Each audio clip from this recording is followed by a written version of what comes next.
Koperasi adalah badan usaha berbadan hukum yang idealnya muncul dari kehendak rakyat secara demokratis, dijalankan berdasarkan asas kekeluargaan, dan dikelola dengan prinsip kemandirian sebagai suatu bentuk gerakan ekonomi kerakyatan.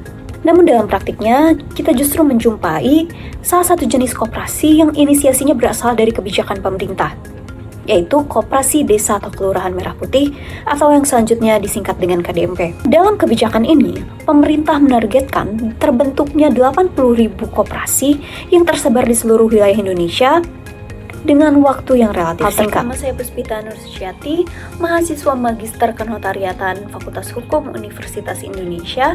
Pada kesempatan kali ini akan membagikan ringkasan tugas akhir berupa tesis dengan judul Legalitas Koperasi Desa Kelurahan Merah Putih dalam Kebijakan Percepatan Pendirian Koperasi di Indonesia, Studi Simulasi Kelembagaan KDMP, dan Kewenangan Notaris Non-NPAK dalam Pembuatan Akta Pendirian KDMP.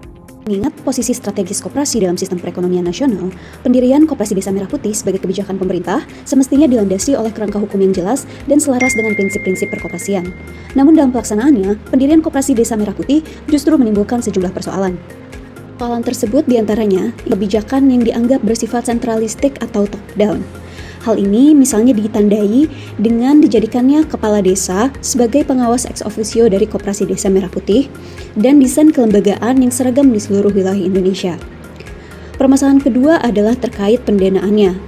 Sebagai bagian dari proyek strategis nasional, Koperasi Desa Merah Putih memiliki ketergantungan yang besar kepada APBN, dana desa, serta skema pinjaman dari himpunan bank milik negara. Hal ini tentu berisiko mengingat model bisnis dari Koperasi Desa Merah Putih itu sendiri belum visible. Permasalahan selanjutnya adalah adanya risiko tumpang tindih dengan lembaga ekonomi desa yang sudah ada, seperti Badan Usaha Milik Desa atau BUMDes, yang pada praktiknya masih memiliki tantangan besar, terutama dalam aspek tata kelola dan akuntabilitasnya. Lain yang tidak dapat dinafikan adalah berkenaan dengan notaris yang membuat akta pendirian Koperasi Desa Merah Putih. Kementerian Hukum mengeluarkan surat edaran Dirjen AHU yang isinya memperbolehkan seluruh notaris, termasuk di dalamnya notaris yang belum tersertifikasi sebagai notaris pembuat akta koperasi atau NPAK, untuk membuat akta pendirian Koperasi Desa Merah Putih. Hal ini bertentangan dengan peraturan yang lebih dulu ada, yaitu Keputusan Menteri Negara Koperasi dan Usaha Kecil Menengah Nomor 98 Tahun 2004 yang secara tegas mengatur bahwa pembuatan akta di bidang perkoperasian hanya dapat dilakukan oleh notaris yang sudah tersertifikasi sebagai NPAK. Berangkat dari latar belakang tersebut, saya merumuskan dua pertanyaan penelitian.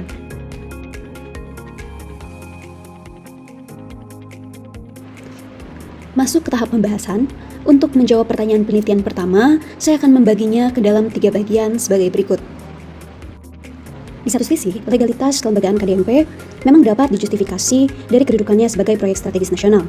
Pemerintah mengeluarkan Inpres Nomor 9 Tahun 2025 sebagai peraturan kebijakan yang menginstruksikan 18 kementerian lembaga untuk melakukan percepatan realisasi kebijakan. Kedudukannya sebagai PSN termuat dalam Perpres RPJMN 2025-2009 dan RKP 2026. Namun demikian, Permenkumham Nomor 13 Tahun 2025 menegaskan bahwa KDMP merupakan salah satu jenis koperasi, bukan merupakan entitas baru. Dengan demikian, sudah semestinya KDMP tunduk kepada peraturan di bidang perkoperasian yang telah ada. Badan hukum, KDMP memperoleh legalitas formalnya ketika ia telah disahkan oleh SK Menteri Koperasi. Namun demikian, terdapat 2 celah utama dalam prosedur legalitas formal ini. Yang pertama berkaitan dengan agenda musyawarah desa khusus yang cenderung bersifat seremonial semata.